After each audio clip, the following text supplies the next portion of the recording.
morning, everyone. Welcome to 1111 downtown in Fort Worth. Happy Epiphany. This is the first Sunday of Epiphany. It's also the Epiphany. It's usually the Sunday we celebrate Jesus' baptism, but today we're starting because it's the first Sunday after actual Epiphany on Wednesday.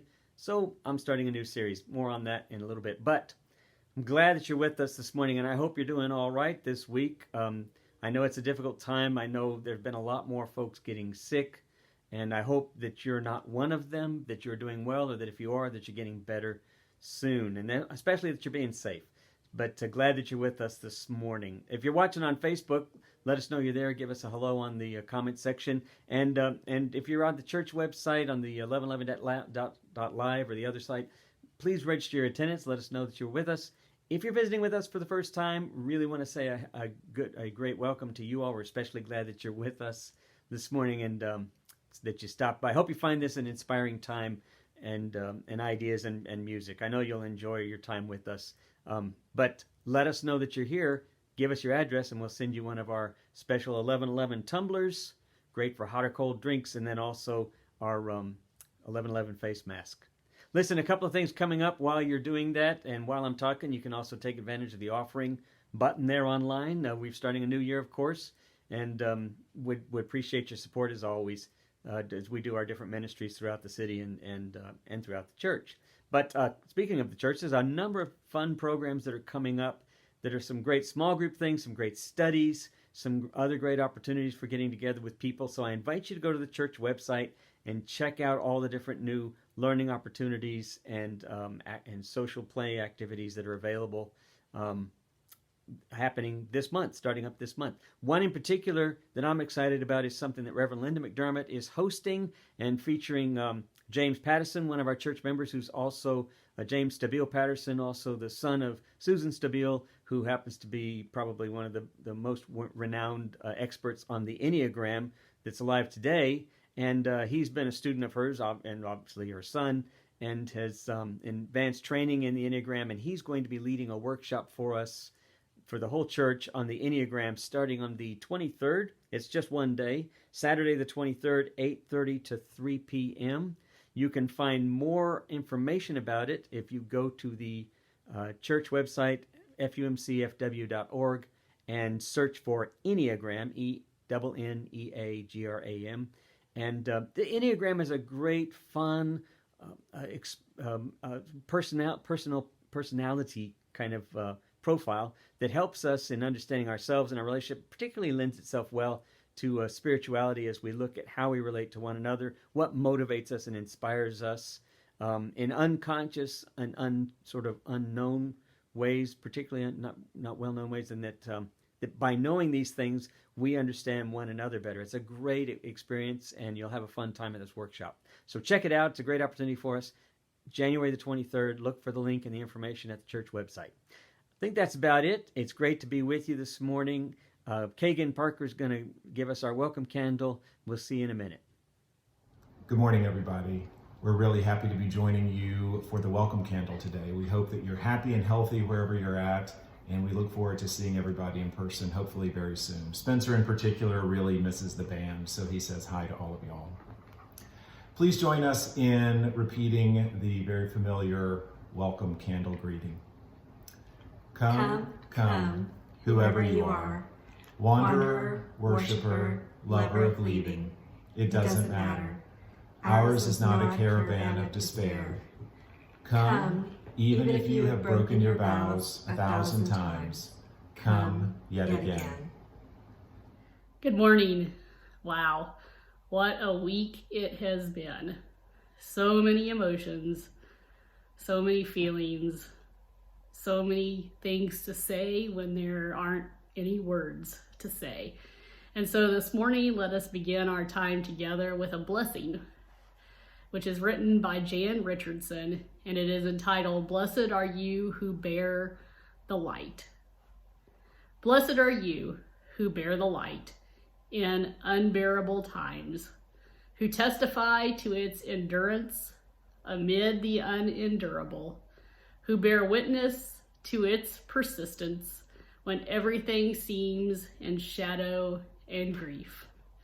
Blessed are you in whom the light lives, in whom the brightness blazes.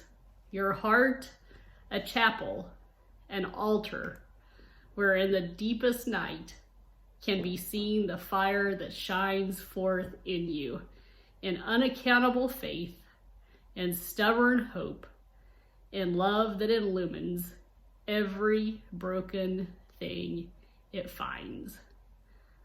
May the light live in you, and may you be the light for one another and for our world this week. As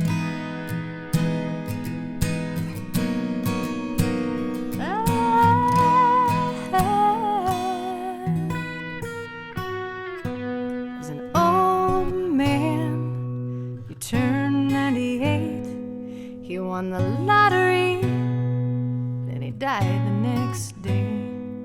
It's a black fly in your Chardonnay. It's a death row pardon, 2 minutes too late. And isn't it ironic? Don't you think? It's like rain on your wedding day. It's a free ride when you've already paid. It's the good advice that you just didn't take. But who would have thought it figures? So play it safe. Was afraid to fly high. He packed his suitcase, kissed his kids goodbye. He waited his whole damn life to take that flight. And as the plane crashed down, he thought, well, isn't this nice? And isn't it ironic? Don't you think?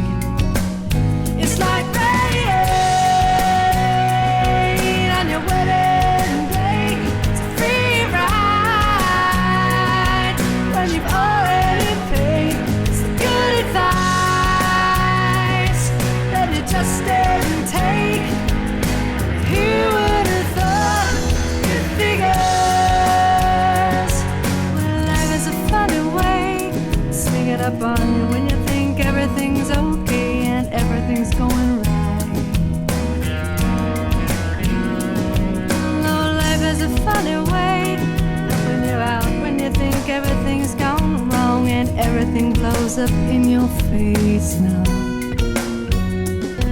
It's a traffic jam when you're already late.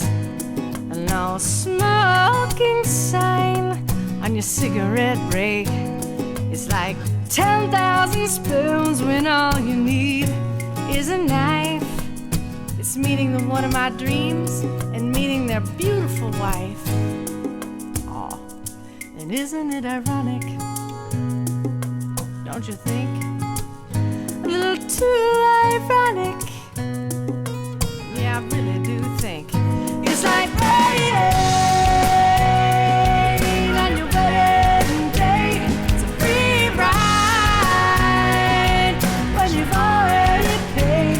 It's the good advice that you just didn't take. But who would have thought it figures?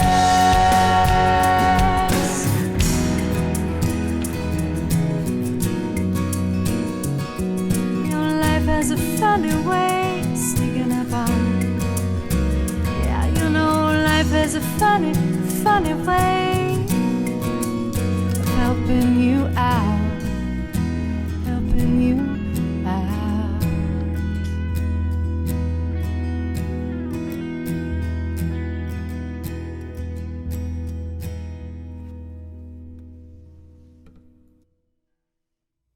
So, hey everyone, I hope you're doing well. How are you doing? Given the week that we've had, what a strange, frightening, and still a confusing week that we've had. It was bad enough trying to kick 2020 out the door and come into 2021 with some hope, and then this happens, right? So here's what happened on Wednesday as I was finishing up my sermon. It was Epiphany, the day in which the Christ child is illuminated, is revealed to the wise men as they're searching out in the wilderness. And it was It was the 6th, and it was about midday, about 1 o'clock. I was about to sit down and record the message, and I saw on my text a phone message. And so I on my phone, I saw a text message, so I followed back. It said Tom, exclamation point. I called him. I texted back, and I said, what? Didn't know what they meant. And then they texted back, are you doing okay? Exclamation point, question. I had no idea what they were talking about. I said, why? They texted back, aren't you watching the news? Exclamation point. I turned on the screen, and of course, like you, the rest of my day, my evening was upended. And it so upended my day and my sort of orientation to my life, literally, that I ended up rewriting the message and thinking through some other thoughts that I want to bring to you this morning. And I hope you find them helpful for where you are right now. But I can tell you it was so disorienting to me that I found myself in a very strange place for about a day and a half. So I'm going to talk about that a little bit today. And so what I'm going to look at is the series that I'm calling The Uncertain Tour. Happy New Year, The Uncertain Tour. Seems a little bit ironic, I suppose. No pun intended, given the song that we just heard by Alanis Morissette. Incidentally, what she was describing weren't really ironies, were they? They were more like tragedies. Except the ironic part might be that in the midst of those tragedies, she was still finding a way to experience some kind of joy, some kind of laughter, some kind of sense of humor about it all. And that's what I want to offer us today as well, with where we are. So here's what we're going to look at. Tom is disoriented and drowning again. Angry at who or whom. Designated listeners, everyone should have one. God is a river. Swimming with sea turtles. The greatest challenge to uncertainty is. And then a forgetful law of physics, which shouldn't be forgotten. And then going home by another way. That's what we're going to look at today. So I found myself thinking back, it hit me at this point where I was thinking, how can this be? It just overwhelmed me with such anxiety and fear that I found myself lashing out at Trump and at these extremist supporters, and really at supporters in general that I knew, and even at friends. I just found myself in a place that surprised me. I was saying things that I would not normally say. I just had been taken by surprise with all of this, and I was getting into a darker and darker place, and I knew it. And I was reminded of this experience that I'd had where I didn't know what the next right thing to do would be. Have you been in one of those places before where there was so much chaos, it was so disorienting, that even for just a moment, you weren't sure what the next thing would be? That even you weren't even sure if there was a next thing to do. So when I was about 28 years ago, when I was snorkeling with my son, Tim, who was 9 at the time, we found ourselves in a place where we had been snorkeling without our life vests. We were with an inexperienced guide down in Belize, and we were snorkeling along the reef, and we wanted to be able to dive down into the water, so we'd gone in without vests. Well, we shouldn't have, but there we were. And what we didn't know is that we were close to a cut in the reef where the water was deeper so that larger ships could come in. And you don't even have to be that close to a cut in the reef to begin to be caught in the current, in the outgoing current. And before we knew it, we were caught up in this current that was moving us through the cut and out into the open sea. And when I looked up, it hadn't been but just a minute or two, but when I looked up, we were a good 100 yards away from our little boat and our guide. And what I didn't realize and found out later, I couldn't find him. I was yelling, but I couldn't see him. It was because he had taken a nap. So there we were without life vests, and we were drifting out into the open sea and had gotten into a panic. We could not swim against this current to get over towards the reef, which was about 100 feet away. And at least if we got close, we could grab hold of the rocks, or we could at least stand up a bit. But we couldn't get there. And Tim, 9 years old, was in a panic, a full-on panic. He was flailing, he was screaming, he was just out of control, which was beginning to overwhelm me. I was having a hard time finding balance, finding some sense of focus. And at one point, I was so panicked and anxious, and really I just kind of thought, okay, this is it, honestly, that I did something that I surprised even me. I grabbed him, it was almost instinctively. I grabbed him by the face, stared him right in the face and said, Tim! And I pointed, I said, look at that. And I didn't know what I was pointing at, the island. I don't know. I just pointed, and he looked. He caught his. He sort of had that deer in headlights look. It caught him off guard for just enough time that he stopped screaming, and he looked, and it gave me a chance to get him up out of the water so he could kind of breathe, and it gave me a chance to see something I hadn't seen before. Not, but about 30 or 40 feet from us was one of those light buoys, one of those warning buoys that warned about the reef, a reef warning buoy. And it warned boats that were coming in that the reef was probably another 100 feet away, so steer clear of that. It was only about 30 feet from us. I just hadn't seen it. And I said, Tim, we can get there. And we swam to it. It took a little bit of strength still. And we got there, caught our breath, and we're just clinging on to it. And soon enough, another little tour boat, another little boat of snorkelers saw us and came over and got us. And a long story, we dealt with the other guy. Man, that's a whole different story. But the point, I was surprised that came to mind. In a way, I was surprised. Another way, I wasn't, because literally I was in that kind of place where I was overwhelmed, where I found myself not knowing what the next thing to do should be. And, St. John of the Cross calls that a dark night of the soul. When we find ourselves in this dark place, unfamiliar place, but so unfamiliar and uncertain that we're kind of moorless. We're kind of unmoored. We don't know and rudderless. We don't know what the next thing should be, perhaps. And so what I was doing, of course, what we all do in a place of fear like that, is we lash out, we get angry, we kind of react a little bit irrationally, a little bit.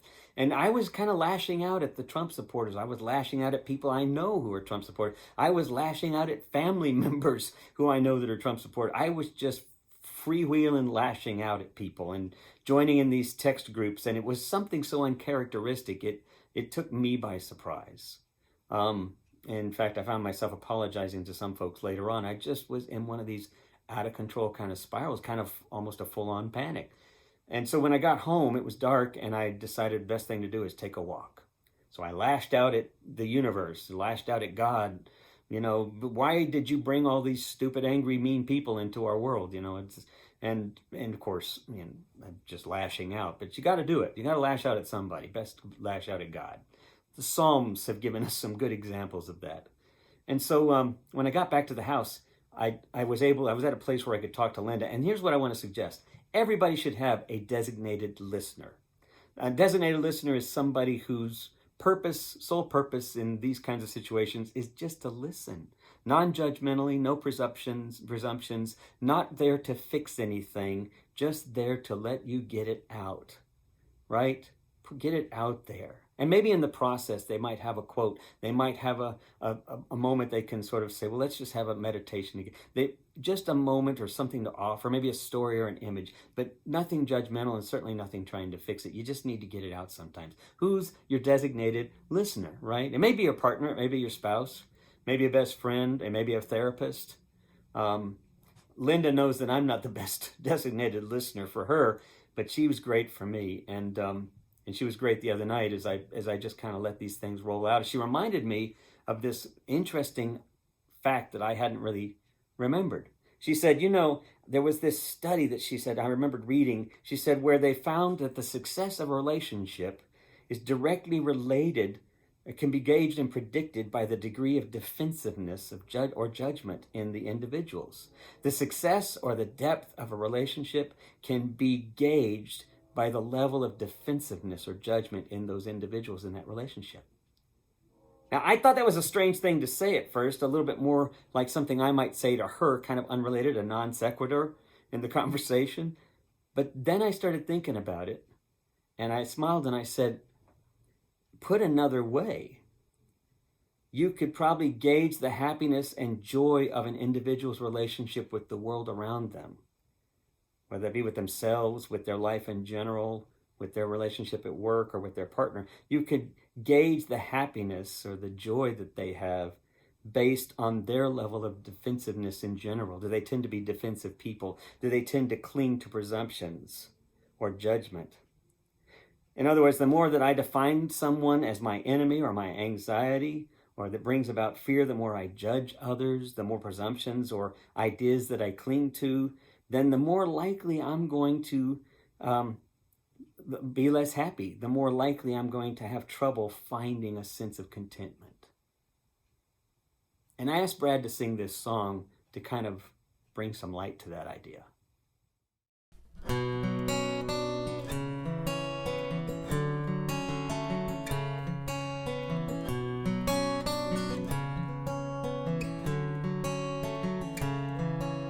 The ever-shifting waters of the river of this life, I was swimming, seeking comfort.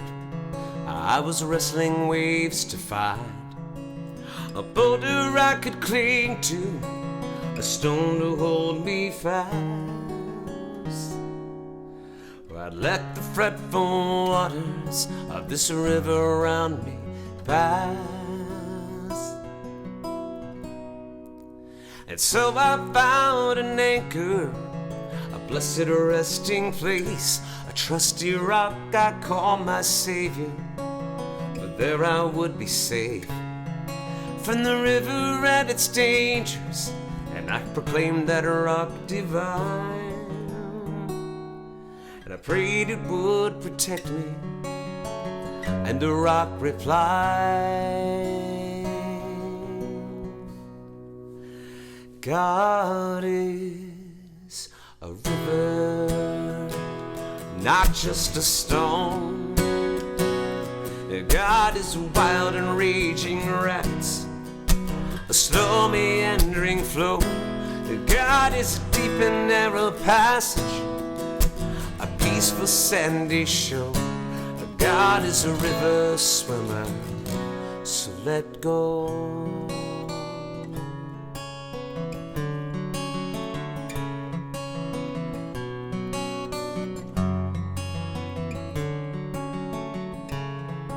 So I clung to my rock tightly, with conviction in my arms, never looking at the stream to keep my mind from thoughts of harm.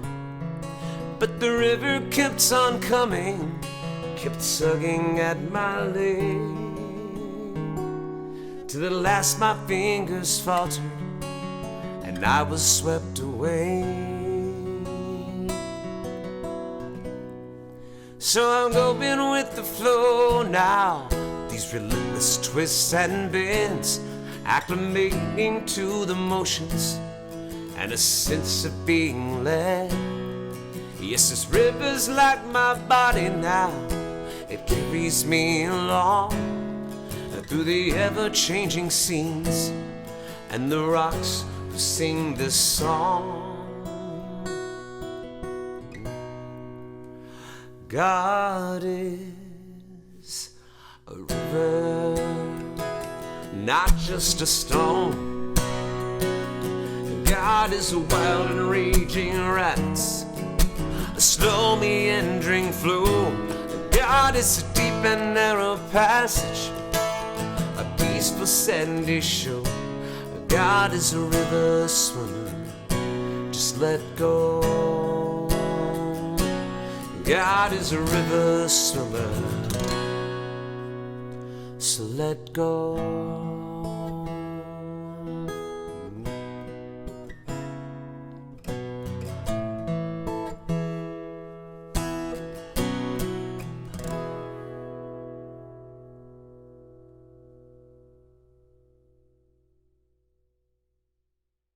Thank you, Brad, for that song, and thank you, Peter Mayer, for those lyrics. Isn't that that's such a beautiful song? It speaks to something deeply authentic about how we relate to uncertainty.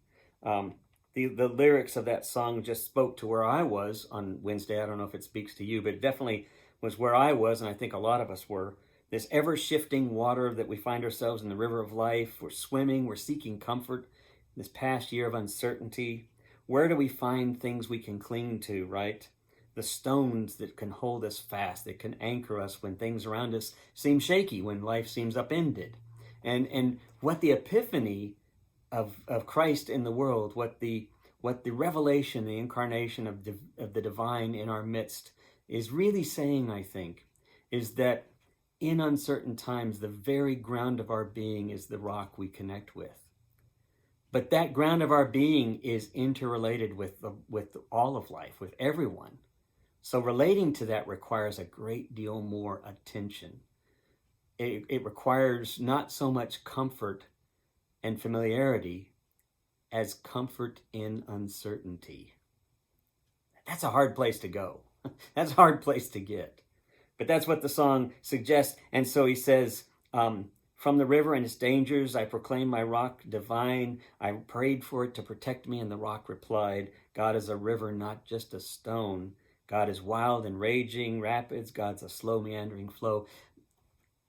There's this, in the midst of uncertainty, there is something to learning to let go of what we presume in order to experience something more deeply. As Linda shared with me, our relationships can grow deeper and richer. Our relationship with life, when we let go of the presumptions or the defensiveness or the rightness we bring to the moment. That's the challenge, I think, in times of uncertainty. So thanks again, Brad, for singing that song and sharing that with us. What's the greatest challenge to uncertainty, right? It's that longing for certainty. And if I shared anything with you, I would say this, that I want you to remember. Our litmus test for knowing what the next decision should be, or the right thing to do, or what's right versus what's wrong, our litmus test for that should not be fear. Fear is not a good litmus test for any choice or decision, unless it's an immediate danger, right? An immediate, imminent danger. But even then, fear drives us toward a place of immobility, of inaction, of inability to act right. So I would say that in all of our dealings with life and all of our relationships, the challenge for us is to develop a practice of being present with what is scary. Present enough to begin to see what else is there. And begin to see, again, that connection at the ground of our being. The connection of love at the ground of our being. And that's really what the Epiphany is to me, as I see it, is this reality of God at the heart of all things. And born or evidenced when the wise men discover the baby, the infant Jesus. I mean, what a contrast. Here is this reality that's like so much of our history, our human history. War and conflict, power and authoritarianism as the way of life. And sort of just we take it for granted. We go to war. It's just the way to be in life. And so we see violence acted out all the time as the way to solve problems. But Jesus is born into this reality as a different way. A way of peace, a way of connection, a way of relationship, a way of inclusiveness, a way of understanding and compassionate curiosity, if you will. And so the wise men, when they see that, they're changed too. As the story says, they go home by another way. They don't go back to that same way of relating to the world. It's a powerful narrative that I think challenges us to explore this way of looking at uncertainty, that our litmus test for dealing with uncertainty shouldn't be fear. Fear shouldn't be the way in which we decide what to do next, right? Instead, being present to where we are, stopping long enough to see what else is there. Even in the midst of the chaos, there's something else there, but we can't see it because we're overwhelmed, we're afraid. And how do we practice that? How do we get grounded? Well, a friend of mine shared this story with me, another swimming story. She said she was swimming in Hawaii, and she was swimming off the beach about, 50 yards, 25 yards out there. And it wasn't too deep, but she was swimming when she noticed some sea turtles. And as she watched them, she was fascinated by them. They were swimming out away from the beach. So she tried to keep up with them so she could watch. But what she noticed was they were moving further and further away from her pretty fast. And she looked at me and she said, they were sea turtles. They're slow, they're big. But there they were with their huge fin-like legs just swimming out into the ocean. And I said, well, they are adapted for water, so they're probably moving faster than you are on the surface. She said, that wasn't what it was. I just struggled harder and harder and found that I was making less and less progress. And they were moving on in spite of the waves. She said, the next day when I went out again, I happened to see one sea turtle. And as I swam up behind it, I noticed what it was doing. I just stopped. I stood there and I looked in the water and I noticed what it was doing. When the wave would come in against it, the sea turtle would swim just enough to keep itself stationary. It moved its fins just enough to stay in one place, but not so much to exhaust itself. Then when the water went back out, it began to swim quickly and fast, taking advantage of the outgoing current. And then as it would come back, it would just hold its position. When the water went out, it would continue to swim. I started doing the same thing, she said, and it was like this epiphanal moment.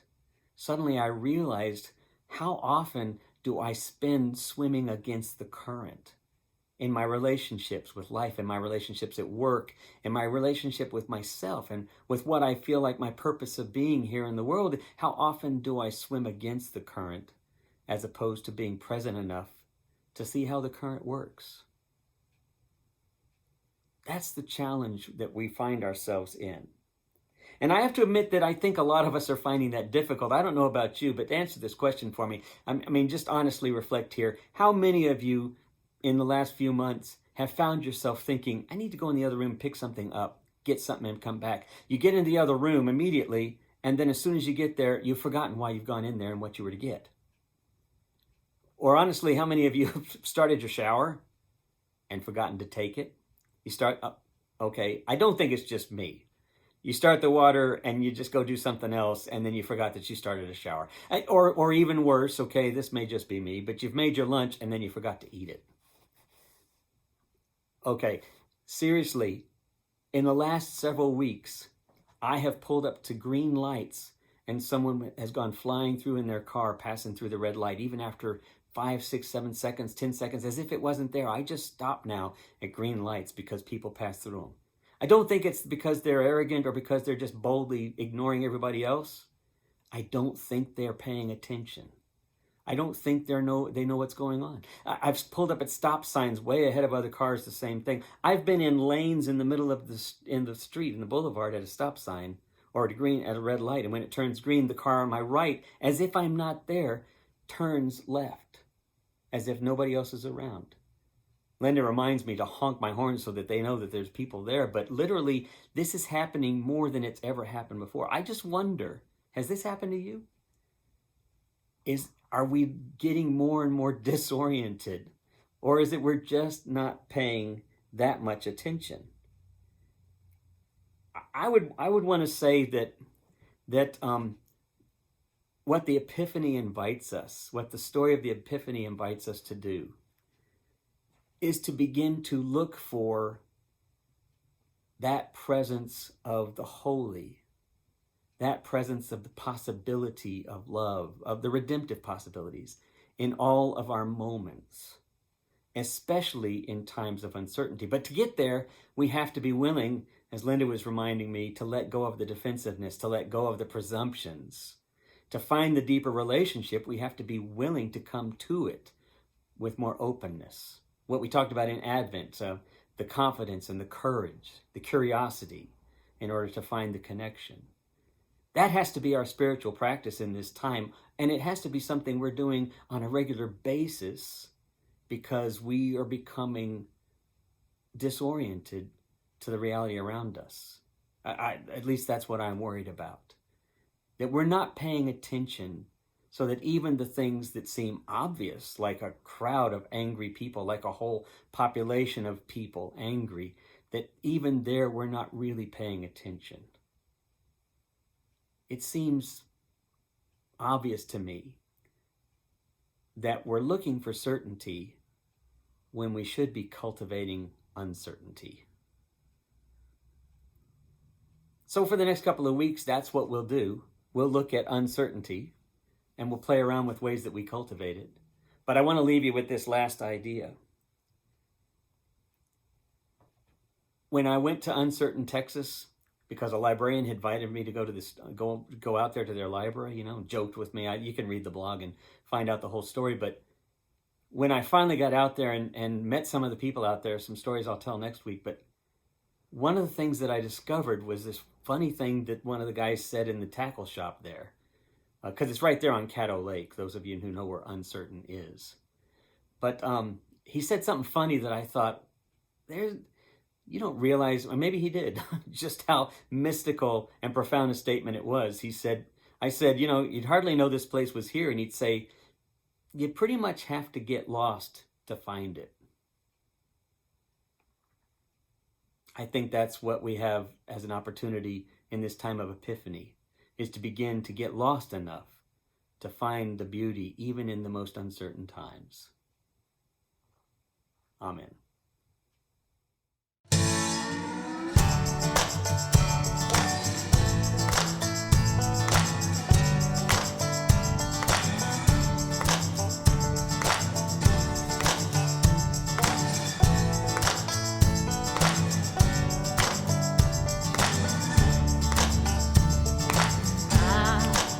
I know you're fed up like a letter for us. All they talk about is what's going down, what's been messed up for us. When I look around, I see blue skies, I see butterflies for us. Listen to the sound and lose it. Oh, it's sweet music, and dance with me. There is beauty in the world, so much beauty in the world, always beauty in the world, so much beauty in the world. Shake your booty, boys and girls, for the beauty in the world. Pick your diamond, pick your pearl, there is beauty in the world. All together now.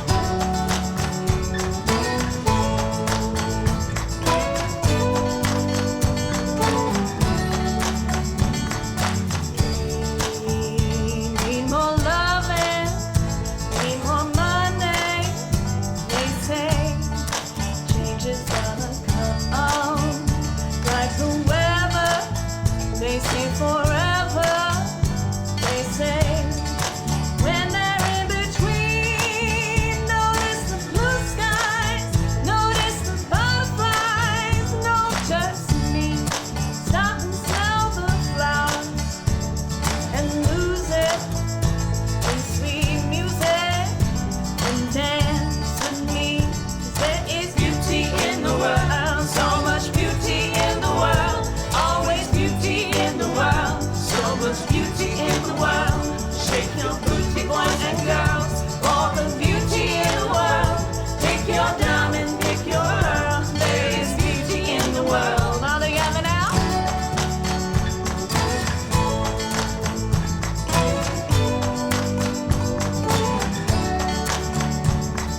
Hey, yeah, throw your hands up and holler. Hey, yeah, throw your hands up and holler when you don't know what to do, don't know if you'll make it through. Remember, God is giving you beauty in the world, so love, yeah, love, beauty in the world, oh, beauty in the world. Shake your booty, boys and girls, for the beauty in the world. Pick your diamond, pick your pearl.